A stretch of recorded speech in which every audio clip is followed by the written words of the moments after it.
All right, here's chapters 7, 8, and 9 of The Tiger Rising. Chapter 7. It turned out to be an extraordinary day in almost every possible way. It started with finding the tiger, and it ended with Sistine Bailey sitting down next to him on the bus on the way home from school. Her dress was torn and muddied. There was a scrape down her right arm, and her hair stuck out in 100 different directions. She sat down in the empty seat beside him and stared at him with her black eyes. "There isn't any place else to sit," she said to him. "This is the last empty seat." Rob shrugged. "It's not like I want to sit here," she said. "Okay," said Rob. He shrugged his shoulders again. He hoped that she wasn't going to thank him for saving her.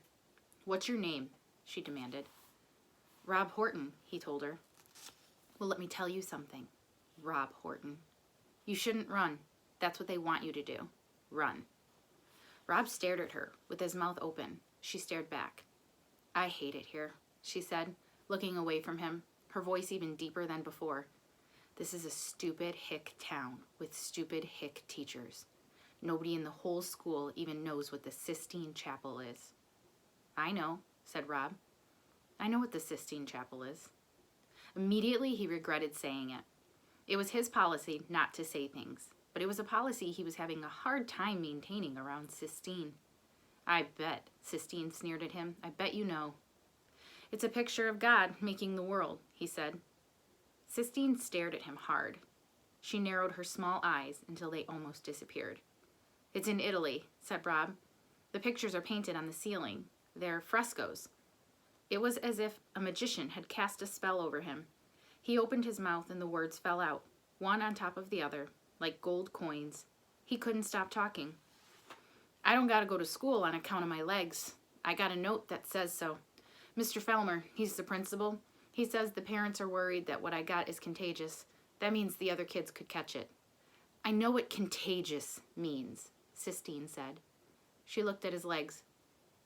And then she did something truly astounding. She closed her eyes and reached out her left hand and placed it on top of Rob's right leg. "Please, let me catch it," she whispered. "You won't," said Rob. Surprised at her hand, how small it was and how warm, it made him think for a minute of his mother's hand, tiny and soft. He stopped that thought. "It ain't contagious," he told her.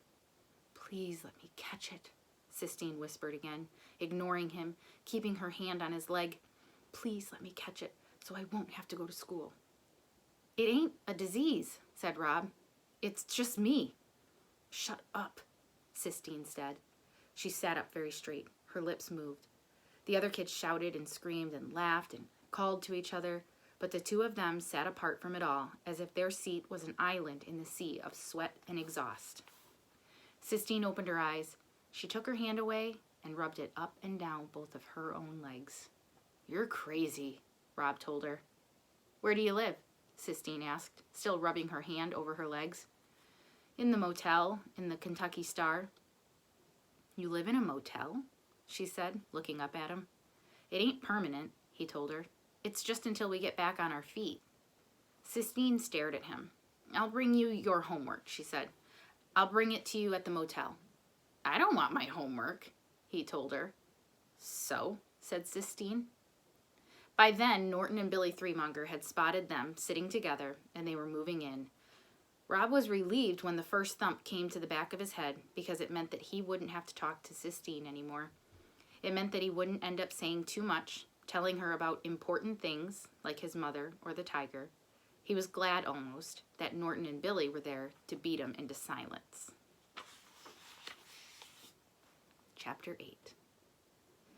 His father read the note from the principal slowly, putting his big finger under the words as if they were bugs he was trying to keep still.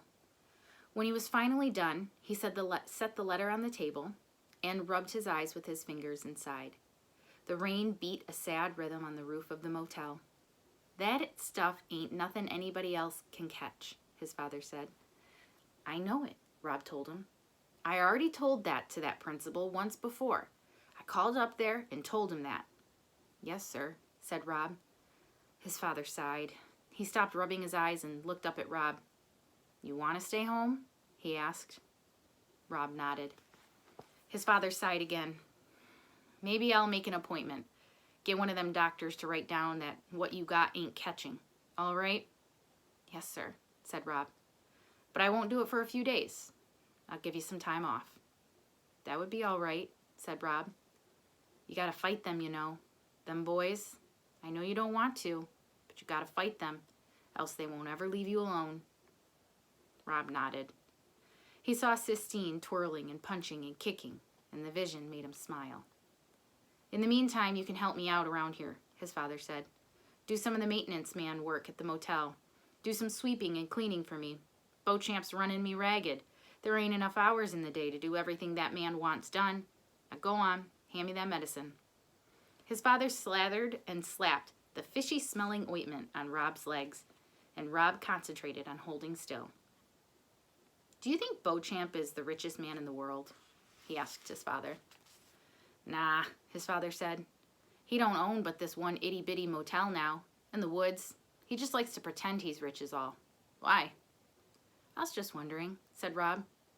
He was thinking about the tiger pacing back and forth in the cage. He was certain that the tiger belonged to Beauchamp. And wouldn't you have to be the richest man in the world to own a tiger? Rob wanted, desperately, to go see the tiger again, but he was afraid that he had imagined the whole thing. He was afraid that the tiger might have disappeared with the morning mist. Can I go outside? Rob asked when his father was done. Nah, his father said. I don't want that medicine rained off you. It costs too much. Rob was relieved, almost, that he had to stay inside. What if he went looking for the tiger, and he was not there? Rob's father cooked the macaroni and cheese for supper on the 2-burner hot plate they kept on the table next to the TV. He boiled the macaroni too long, and a lot of it stuck to the pan, so there weren't many noodles to go with the powdery cheese. Someday, he told Rob, you and me will have a house with a real stove, and I'll do some good cooking then. This is good, Rob lied. You eat all you want. I ain't that hungry, his father told him. After supper, his father fell asleep in the recliner, with his head thrown back and his mouth open. He snored, and his feet, big with crooked toes, jerked and trembled. In between the snores, his stomach growled long and loud, as if he was the hungriest man in the world. Rob sat on his bed and started to work on carving the tiger. He had a good piece of maple, and his knife was sharp, and in his mind he could see the tiger clearly. But something different came out of the wood. It wasn't a tiger at all. It was a person, with a sharp nose and small eyes and skinny legs. It wasn't until he started working on the dress that Rob realized he was carving Sistine.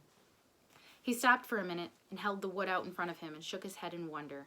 It was just like his mother had always said. You could never tell what would come out of the wood. It did what it wanted, and you just followed. He stayed up late working on the carving, and when he finally fell asleep, he dreamed about the tiger, only it wasn't in a cage. It was free and running through the woods, and there was something on its back, but Rob couldn't tell what it was. As the tiger got closer and closer, Rob saw that the thing was Sistine in her pink party dress. She was riding the tiger. In his dream, Rob waved to her and she waved back at him, but she didn't stop. She and the tiger kept going, past Rob, deeper and deeper into the woods. Chapter 9. His father woke him up at 5:30 the next morning. Come on, son, he said, shaking Rob's shoulder. Come on, you're a working man now. You gotta get up. He took his hand away and stood over Rob for a minute more, and then he left. Rob heard the door to the motel room squeak open. He opened his eyes. The world was dark. The only light came from the falling Kentucky star. Rob turned over in bed and pulled back the curtain and looked out the window at the sign. It was like having his own personal shooting star, but he didn't ever make a wish on it. He was afraid that if he started wishing, he might not be able to stop. In his suitcase of not thoughts, there were also not wishes. He kept the lid closed on them too. Rob leaned on his elbow and stared at the star and listened to the rain gently drumming its fingers on the roof. There was a warm, glowing kind of feeling in his stomach, a feeling that he wasn't used to. It took him a minute to name it. The tiger. The tiger was out there. He got out of bed and put on shorts and a t-shirt. Still hot, his father said, when Rob stepped out the door. And still raining. Uh-huh, said Rob, rubbing his eyes. Yes, sir. If it don't stop soon, the whole state ain't going to be nothing but one big swamp. The rain don't bother me, Rob muttered. On the day of his mother's funeral, it had been so sunshiny that it hurt his eyes. And after the funeral, he and his father had to stand outside in the hot, bright light and shake everybody's hand. Some of the ladies hugged Rob, pulling him to them in jerky, desperate movements, smashing his head into their pillowy chests. If you don't look just like her, they told him, rocking him back and forth and holding on to him tight. Or they said, you got your mama's hair, that cobwebby blonde. And they ran their fingers through his hair and patted his head like he was a dog. And every time Rob's father extended his hand to somebody else, Rob saw the ripped place in his suit where it had split open when he slapped Rob to make him stop crying. And it reminded Rob again, do not cry, do not cry. That was what the sun made him think of, the funeral.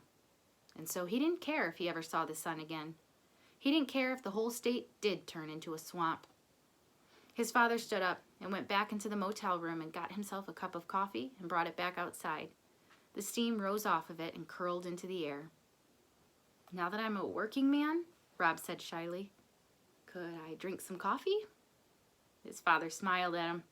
Well, he said, I guess that'd be all right. Rob went inside and poured himself a mug of coffee and brought it back outside and sat down next to his father and sipped it slowly. It tasted hot and dark and bitter. He liked it. All right, his father said after about 10 minutes. It's time to get to work. He stood up. It wasn't even 6 o'clock.